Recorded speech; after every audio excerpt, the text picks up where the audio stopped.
de los alerones flexibles. ¿Qué pasa con los alerones delanteros flexibles? Que toda la gente habla, que dice que a partir de Barcelona podría haber un antes y un después de la temporada, que podrían recortarse aún más las diferencias, que podría incluso cambiar el orden de cuáles son los autos más rápidos. ¿Qué está pasando? Vámonos del principio. ¿Cuándo aparecieron los alerones flexibles? ¿Cómo y por qué? ¿Y cuándo empezó todo este quilombo? Muy bien. Todo empieza en Miami del año pasado, cuando McLaren trae un paquete de actualizaciones que le dio la vuelta completamente a quién era el mejor auto de la parrilla. Red Bull venía siendo el auto dominante durante todo este tiempo y en las actualizaciones que trajo McLaren en Miami del 2024 fue cuando, ¡pum!, dan el cambio, que tardó un par de gran premios en asentarse y ya volverse ahora sí en la potencia a vencer, sí, pero en McLaren, el Miami, fue cuando McLaren trajo el primer alerón flexible que vimos y con el que empieza toda la polémica, pero junto con otros paquetes. O sea, fue un paquete entero dentro del cual venía el alerón delantero de McLaren y ahí empezó el giro en el que McLaren se convirtió en el mejor auto. Los demás lo vieron y dijeron, ah, caray, George Russell entonces, bueno, Mercedes entonces traen también un alerón flexible para Canadá. Curiosamente, es la primera pole de Mercedes, que después desencadena unos resultados positivos para la escudería de las tres flechas, como lo son Austria, que capitaliza el choque entre Verstappen y Norris, George Russell para llevarse la victoria, el podio en Silverstone, entre muchas otras cosas. De ahí comienza su resurgimiento Mercedes después de Canadá cuando consiguen la primera pole, que también se juntó con que hubieron condiciones frías. El Mercedes va bien cuando el clima es bajo, no va tan bien cuando es alto, pero el alerón flexible dio la oportunidad de ser rápidos. ¿Qué pasa con todo esto? La FIA comienza a investigarlos. En Bélgica, de hecho, fue cuando lanzaron la investigación como tal ya de los alerones flexibles. Red Bull y Ferrari sí también tienen alerones flexibles, pero ellos llegaron tarde a la fiesta. Es decir, no tan rápido como McLaren y sin duda, y tampoco se unieron como Mercedes luego inmediatamente. ¿Qué es lo que pasa después? Para inicios de este año, dice la FIA, van a cambiar las regulaciones sobre la flexibilidad de los alerones delanteros a partir del Gran Premio de España. ¿Cómo van a cambiar? Ya lo explicaremos más adelante. Primero, quiero describir cuáles son las ventajas con respecto a que tú tengas un alerón flexible versus que no lo tengas. Porque mucho se dice, el mini DRS, que en el mini DRS tampoco cambiaron muchas cosas, pero es que es muy diferente un alerón trasero que un alerón delantero.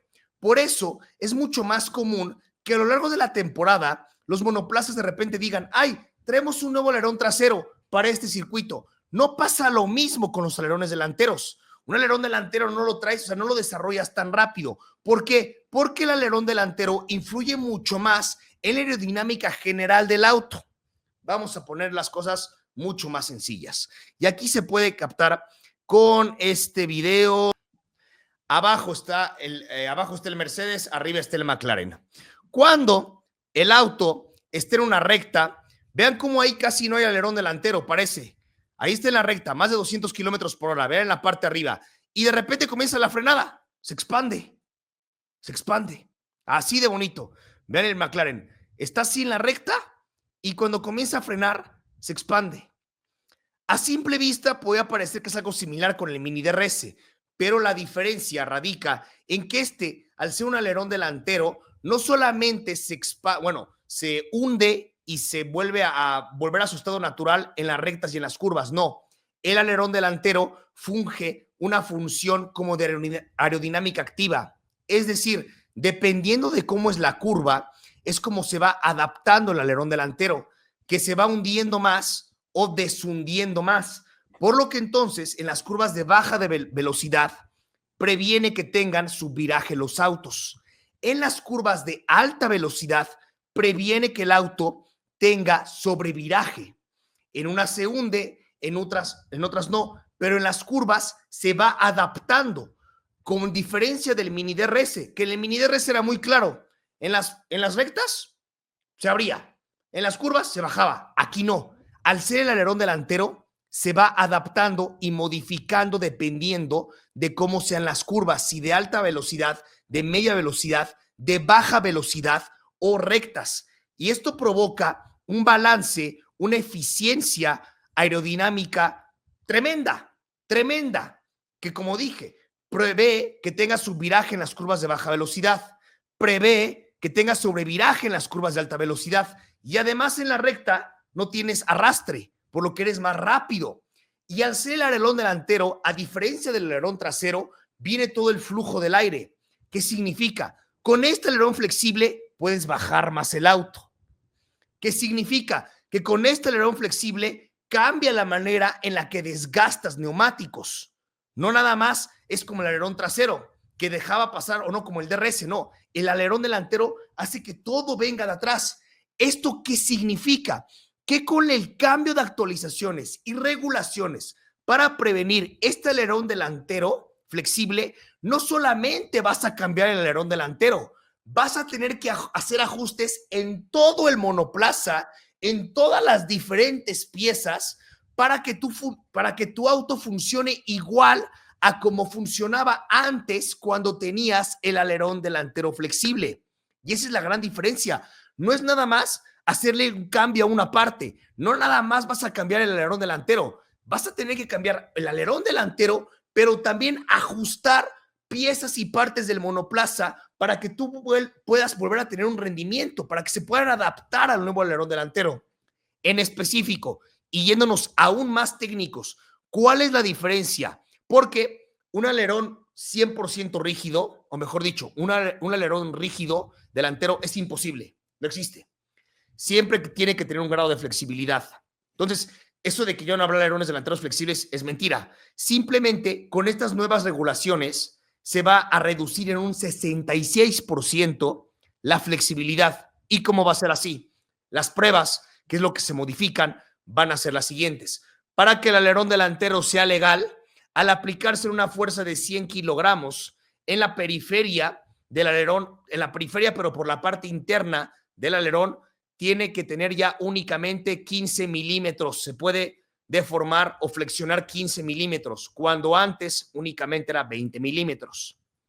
Al ejercer esa presión en ambos extremos por la parte interior, en vez de que se pueda flexionar 15 milímetros, únicamente va a ser ahora 10. El cambio más radical viene cuando ejerce 6 kilogramos de presión en el flap superior. Antes nada más se podía flexionar 5 milímetros, ahora únicamente 3. Gran diferencia. Todo este conjunto de cosas va a provocar que haya cambios. Aquí la pregunta, porque muchos dicen, ¿van a afectar o no? ¿A quién va a afectar o no? No. Va a afectar a todos. Esa no es la pregunta. La pregunta no es si afecta o si no afecta. Es un hecho. A los 10 equipos va a afectar. La gran pregunta es cuánto va a afectar a cada equipo.